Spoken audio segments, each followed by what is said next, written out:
Check out the links in my description for more information, for more resources. Check out the podcast. Check out the Facebook groups. Just check out the links. There's a lot of great stuff there. Comment, rate, subscribe, share, like, dislike, whatever you want to do. This is my Hatchhyack Gogeta Prismatic Burst Red Unison deck. 1 copy of the leader. 4 Super Saiyan 4 Gogeta Prismatic Burst. 4 Oceanus. 4 Shenron Figure Majesty. 4 Tour Dimension Leaper. 4 Skillless Vegeta Zeno. 4 Goku Make an Entrance Zeno. 4 Goku The Adventure Begins. 4 4-Star Ball. 4 Power Burst. 4 Universe 7 Unified. 4 Goku Jr. Vegeta Jr. Saiyan Scion. 4 Baby Juvenile Parasite. 4 Sin Shenron Unison of Calamity. 4 Jiren Legend Universe 11. And 4 Vegeta Unison of Might. So we have 20 red sources from the extra card and the 16 unisons. So those are our main red energy sources. Obviously, we're not awakening the leader. It's up to you if you want to charge the first 3 energy to be black and then go awaken and then go from there, but that's up to you. That's not how I play the deck. I immediately start charging red because I want to get baby Juvenile Parasite out on the board as soon as turn 3. He got the +1 ability to draw a card and snatch up one of your opponent's battle cards and place it under it and become a 20k. So essentially it replaces the leader in being a 20k swing as well as draw every turn. Can use the leader's active main ability to place the cards under it so you can draw, but don't do it too much because obviously you could deck yourself out. The idea is to try to get Baby Juvenile Parasite and Shenron Figure Majesty to be your main source of draw power. Then we got Sin Shenron Unison of Calamity for its ability to look at our opponent's hand. So obviously we can pluck out any God Sealing Trunks, because obviously God Sealing Trunks can't prevent us from playing Gogeta Prismatic Burst, which is one of our win cons. So we definitely want to try to rip it out of our opponent's hand if we're playing against blue. If we're playing against gray, we don't have to worry. He's a 10 drop, so Cast Marathon and Frieza won't touch him. But against any other color, they might have some free play, counter plays, some free counters, right? We might want to rip them out with this. This having the ability to wear all your red cards, and since it's a red card, can attack opponent's battle cards in active mode, can come in handy and getting rid of anything like any floodgate battle cards like Black Mass Saiyan or something like that might be in active mode that our opponent's trying to take advantage of, or anything that might have barrier that be hard to get rid of through a skill, but you can get rid of through an attack. You can use this to try to help at least guaranteed attack. Has the +1 ability, we can choose up to 2 of your opponent's battle cards and minus 15k for them. So this can help us get rid of tokens or any battle cards our opponent has. So it's a pseudo board wipe. So it's a way of helping us keep the board under control. But like I said, the -2 is the main thing we want to take advantage of, so we can look at our opponent's hand and rip out any problematic cards, as well as just the hand knowledge will make it easier for us to figure out which strategy we're going to go with. Are we going to go burn for game, or are we going to try to attack for game, or are we going to try to mill our opponent out? Jiren, Legend of Universe 11, 20k body. We can +1 to give him double strike. So he's definitely a good beat stick. We can use him obviously to attack opponent's unisons, to keep them at low markers. And then of course he has the auto that when your opponent plays a battle card or unison, minus 10k from it for the duration of the turn, and then negate the skill. So it's a one-time use per turn. So you use it in your turn, your opponent's turn, obviously. So definitely helps us keep our opponent's board under control, especially if they're playing a whole bunch of like cheap battle cards to turn into blockers. Like if we're playing against Bulma, this is a useful card because we can just minus 10 their cheap blockers and keep the blockers off the board, right? useful against any battle cards that, like Oceanus. Right? If our opponent drops an Oceanus, we can just minus 10k from it and get her off the course. That way they can't block with her. In case we want to take the chance of attacking and milling, we don't want our attack to get stopped, right? And it's useful in many other ways, obviously. We got Gogeta as another win con, another way of burning our opponent for game, or at least burning our opponent to make sure they have less life than us. So if we win in time, time runs out, and we have more life than our opponent, we win that way. So if we want to make sure we have that as an option. So that's his -5 ability. His -2 ability gives us the floodgate effect that until the end of your opponent's next turn, your opponent plays a battle card using a skill placed into the drop area instead. So that's a blanket effect during the opponent's turn. So anytime they overwhelm, anytime they play something through active main, right? This is until the end of your opponent's next turn, which means this even applies on your turn. So you can play this -2 and then start swinging. If your opponent drops like Oceanus, she'll go to the drop. They topple you, go to the drop type of stuff. Because those are skills playing the cards on your turn. So any free play battle card that might play on your turn will get sent to the drop. So if you think your opponent's going to have some free plays, some battle cards playing, they're going to play on your turn, this would be a good counter for that, obviously. We have Universe 7 Unified, obviously for red energy, but also it's a negate. Counterattack burst 1. So remember, you got to mill a card in order to use this. Negate the attack, then choose up to one of your opponent's battle cards, and it gets -5k power for the turn. Not a great card, but it's still good. Because that 5k can come in handy, can matter, especially if you're reducing the power of a 30k down to a 25k. It'll help you make it easy for you to out combo. Because sometimes when a 30k is swinging, I just take the hit. There's no point in trying to out combo 30k. Because usually you need 20 combo power to try to out combo it. So at least reducing it down to 25k means you only need 15k combo power to try to out combo the attack. So it's just one less card, or just one less card. Plus this is useful against anything that has dual attack. Let's say something has dual attack and it's let's say a 15k. Using this to reduce it down to a 10k, so that would be easier to out combo it, even if it can attack more than once. So it just has some use. You just gotta think of cards that can attack more than once. You want to use this to just make them a lot less useful. That's the theory behind why I'm using this card. And then it also has an active battle ability you can take advantage of, which is Limit 1, Spirit Boost 1, so you take one marker off one of your unisons, choose up to one of your leader cards or unison cards, and it gets 10k power for the battle. So for one red energy and Spirit Boost 1, you can 10k power a unison or leader. Yeah, so it can come in handy, especially if you're swinging with Jiren. You can use this with Jiren, right? After you do the +1 to give him double strike, swing with him, then use this in active battle, right? By paying 1 and taking away that marker, and now he'll be a 30k double strike swinging at your opponent. So something you can do there. An extra boost is always good, or obviously you can use it defensively with your leader. Well, more like you use it offensively, because if you can afford 1 energy to play this, obviously you use it to negate the attack. But if you're going to attack with it, so be it, right? But we don't awaken our leader, so leader doesn't attack, obviously.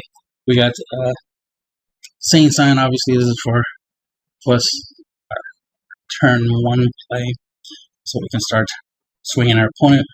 We'll swing with this, do the minus ability, bring out 2 Vegetas, swing one of the Vegetas, and the other one is to combo defensively. So a Sword and Shield strategy. So we can at least try to do 2 damage in our first turn, going second. So it's part of the little aggro package. I get that first 4 damage because it's the easiest, right? If 4-star ball can power up our battle cards and our leader. So we can use it obviously defensively, and we can recycle it with the force with Goku Adventure Begins, of course. And if we use it with a skillless battle card, it gets an extra 5k. So essentially becomes a super combo when we use it for our Vegeta. So synergy there. Goku's second ability, activate Pay 2. You can bring out a skillless battle card from your 3 costs or less from your deck or drop area onto the field, and you can use this obviously on Gogeta to recycle it. And in order to get Gogeta out, you need a Vegeta Zeno and a Goku Zeno in your hand and or battle area. So using this to get Vegeta out the deck or the drop area and bring it back onto the field so it can be on the field with Goku Zeno.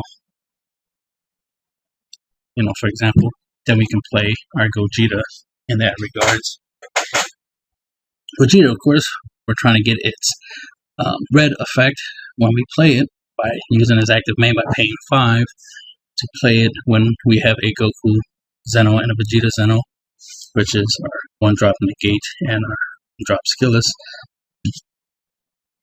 by sending the cards to our drop area in order to play this. When this is played, if you have red energy, your opponent takes 1 damage. Since you make sure you do play black energy because you want to get its black effect, which is choose up to 2 of your opponent's battle cards and send them to the warps. You want to get rid of any potential blockers. Since it is a 35k quadruple strike, you might want to try to use it to attack if you haven't already won by dealing them 1 damage just by playing it, right? So something to keep in mind. Goku, obviously, we use it to negate an attack, right? It's a 5k body. We can obviously use it to attack our opponent to apply some pressure, but by comboing. But it's a Zeno, obviously goes to Goku. But the fact that it's a 1-drop black battle card, we can obviously get it back from our drop or warp with Power Burst. So there's synergy there, so potentially stop 2 attacks. That just by playing this and then getting this. Power Burst, of course. If you have Sparking 5, if you have 5 more cards in your drop, you can take a life and add it to your hand in order to play this card for free. And then we can grab a black battle card, 1 cost, from our drop or warp and add it to our hand. And Goku Adventure Begins and Goku making an entrance and Vegeta skillless are our targets for that. So there's synergy there. Remember, making an entrance, Goku does not have combo power, so if you need combo power, Vegeta will be the main target for that. Or Goku Adventure Begins also has combo power. Just in case you don't have energy to play this for the negate, might as well grab the other ones to combo out. Oceanus, blocker. You pay 2 to play it on your opponent's turn, because she gets cheaper by 3 on your opponent's turn. So you pay 2, hit your card to negate an attack, play her, and if your opponent attacks, they mill 4 cards for each attack. And it's been old.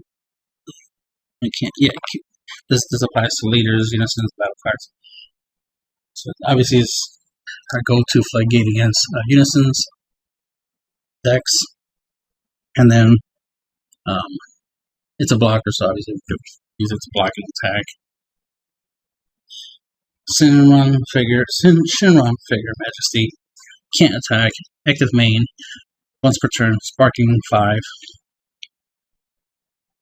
When we have 5 or more cards in our drop, we draw a card, and then we get one of these abilities. Typically, the first thing you want to do when you play it, typically you want to play on turn 4, is do its untap 2 energy ability. So that we have the 2 energy, for your negates and your Oceanus. And then after that, you want to start using it to, play some of your battle cards from the drop. For example, your Toa Dimension Leaper, so you can use her because she's a blocker with Revenge. So you can use her to, block attacks, especially from stuff that's dual attack. Want to be able to block them, kill them, so they don't get their extra attacks. And sometimes they have barrier and revenge, obviously bypasses barriers, so it's something you want to keep in mind. And there are other options. You can choose one of your battle cards and it gets 5k power and crits in case you want to take advantage of that. So you can use it to boost one of your battle cards, like your Gogeta. But mainly we just going to use this obviously as a draw engine, energy untapping engine, in case we, you tap out to play something, especially if you play this on turn 4, right, untap 2 energy for defense, preferably Oceanus, right? Then on turn 5, you drop this for 5, right? And let's say your opponent just manages to like God steal it, just you weren't able to prevent them from doing so, or they had some other way of dealing with the card, or whatever, right? You can obviously use this card's ability to untap 2 energy, just so you can keep your defensive up. So it kind of works kind of like Soul Striker, so it kind of gives you a Soul Striker-like effect.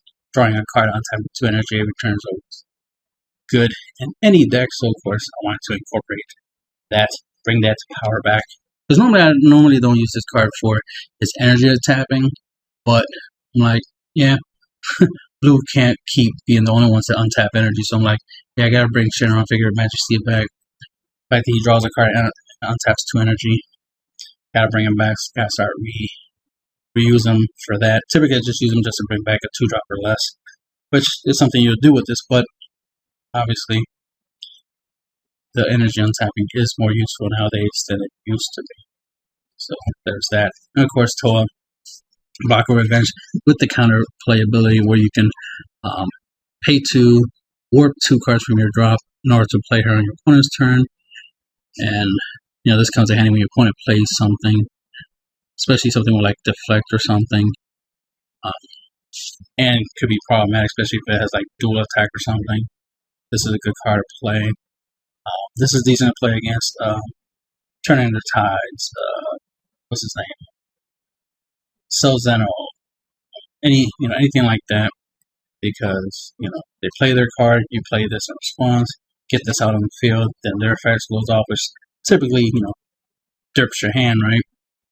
And then at least she'll be there to protect you, especially against something like Selzeno. I've even been in a scenario where I played against somebody who dropped a no, it doesn't matter because that Jiren there, right? Yeah, it does stop blockers, so it won't work against him. But anything else that's not Jiren, it would typically work against. But yeah, for those, Selzeno's out there right now, so keep that in mind. Some people are playing Turn Tides, things of that nature. So it's a good idea to have something you can play. Also, from my experience, a lot of times I get in a scenario. This acts kind of like another Oceanus. That's part of why I play it. Because it's like sometimes I get in a scenario where it's like, okay, I don't have much in my hand. I don't have that many cards in my hands. I already used up cards in my hands, and then now I start taking damage, and cards are being added to my hand, but they might not be negates, right? It's like, yeah, it'd be nice to have something extra for defense. Like, it'd be nice to get something. Because sometimes I have like 2 energies and got nothing to play. Like, I draw some other stuff. Deadly Defender is good and all, don't get me wrong. But that's something you have to play in your turn. She kind of works a little bit like a Deadly Defender in the sense that I can play her on my opponent's turn. So she acts like another chance. That's the game theory why I'm using her now. And then, of course, she has synergy with Shenron, so there's that. And should be all the cards. That's the end of the video.